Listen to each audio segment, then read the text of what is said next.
Okay, guys, this is just a really quick little video about division and classification again.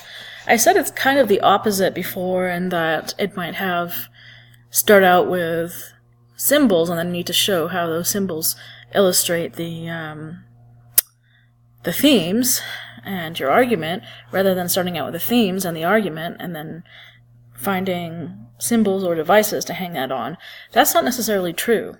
It just means that you are dividing up what you think are the most important parts of it, rather than going just beginning, middle, and end, like you do with summary mixed with analysis.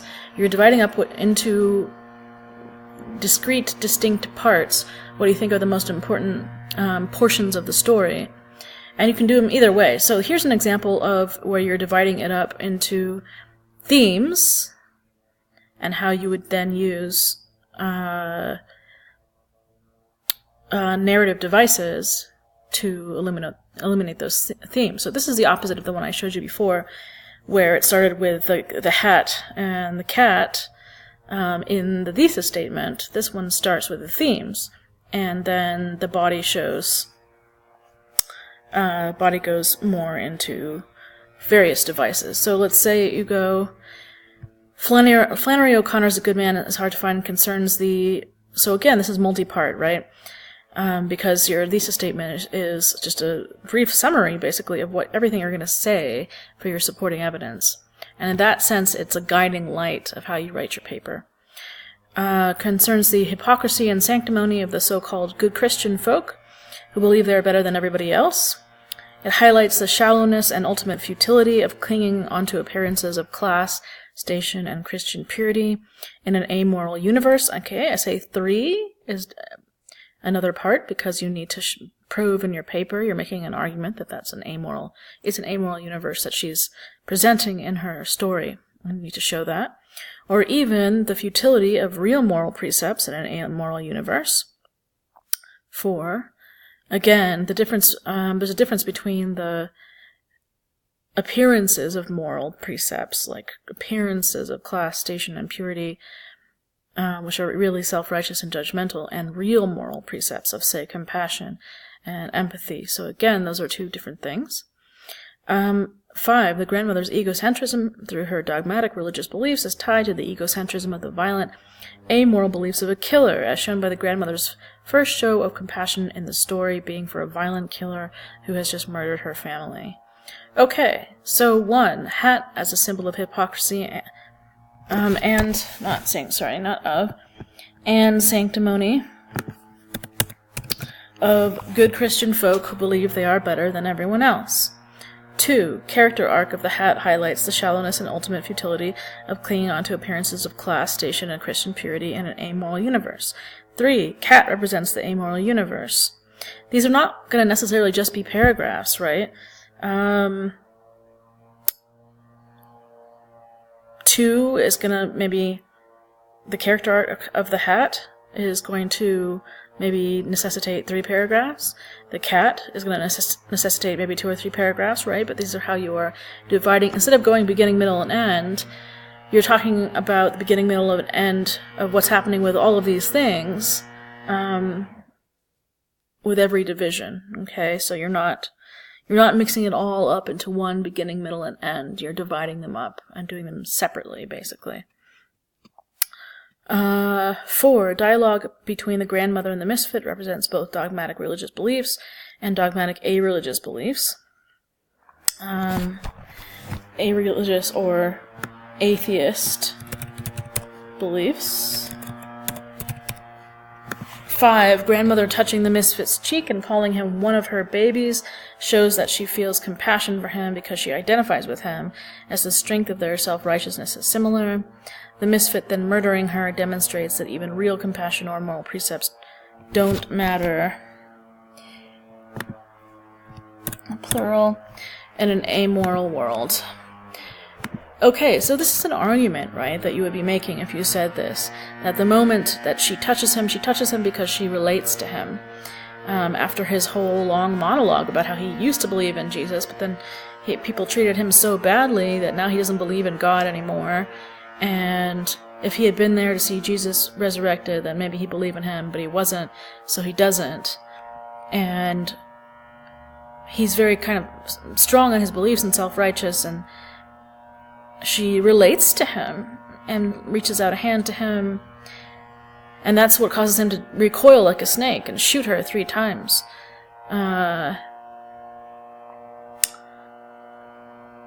Which demonstrates this, right? That even real moral precepts, like the compassion she shows him in that moment, don't matter in a moral world. In fact, he felt nothing but scorn for that. Or more, not even scorn, but fear of connecting with another. Which would not be uncommon for a psychopath, right? Okay. But notice that this is still following a kind of beginning, middle, end. Here you talk about how the hat symbolizes the way she is in the beginning. How appearances are so important to her that she wants to be like a lady even if she dies. That's obviously foreshadowing. The character arc of the hat, you could go take this through beginning, middle, and end to her death. How the hat is askew upon her death, and her legs are akimbo, and she doesn't really look much like a lady. Which is, an example of literary irony there. The cat, you start out with, her smuggling the cat. The cat leaping onto Bailey's shoulder is a sign of chaos in an amoral world, right? It's just a random happening. And then the cat adopts the misfit at the end. The dialogue between the grandmother and the misfit, about him, as I was just talking about, him talking about his losing his belief in Jesus, and her talking about her belief in Jesus, and that he's a good man and that God would save him. Their dialogue here represents these things, right? And you're making a case for that. And then it brings it to the end, so you do want to kind of put it into an order where the last thing that you're talking about here is at the end, right? So this is a scene. And so here you're talking about symbol and foreshadowing, symbolism and foreshadowing. Okay, character arc, symbolism and foreshadowing. Okay, dialogue and scene. So, as well as kind of point of view there, right? She suddenly, I would say scene and point of view, because she suddenly sees his point of view. So you can put all these into the thesis statement, and you're still going to talk about them, obviously, but you're going to go into more how these illuminate themes. If you start in your thesis statement with themes like this, then you need to talk about how it basically is like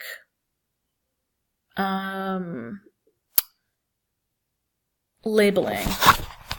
Okay, so here this would be labeled sanctimony and hypocrisy of the grandmother. Okay, character arc of the grandmother. You might call this class futility of religious piety in an amoral world. If we were labeling these, right?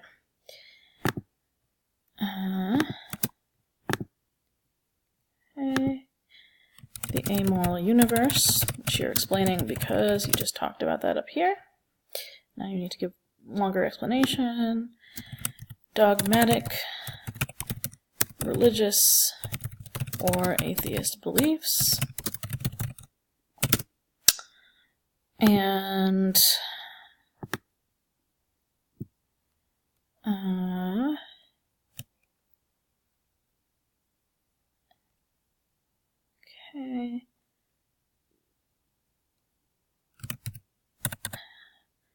Compassion doesn't matter in an amoral world.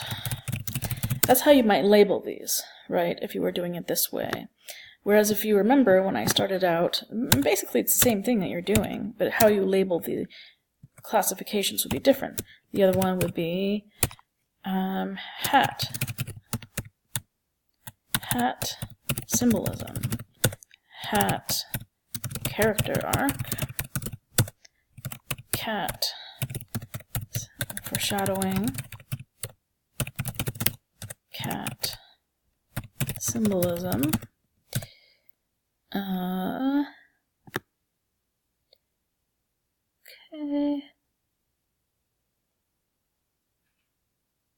I can't remember actually. Oh yeah, here it is. Okay, I thought I got rid of it. Good, I didn't.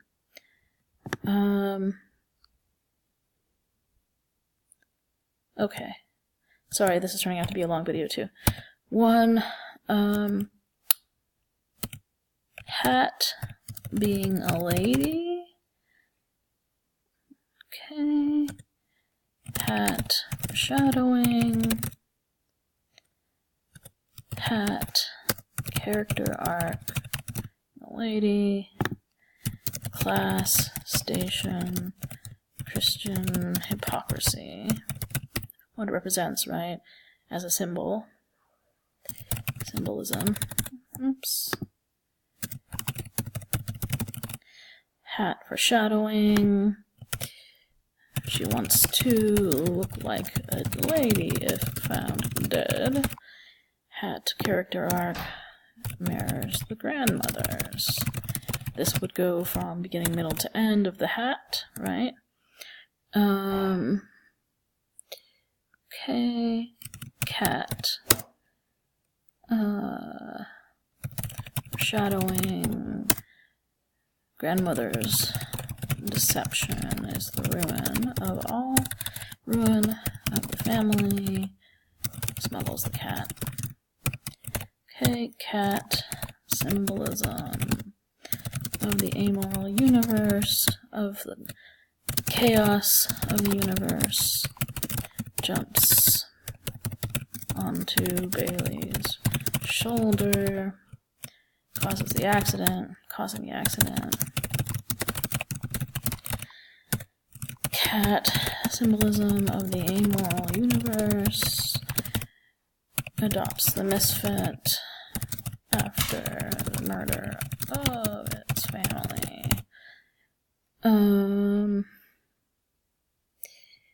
Cat demonic symbol, which is the devil. Okay.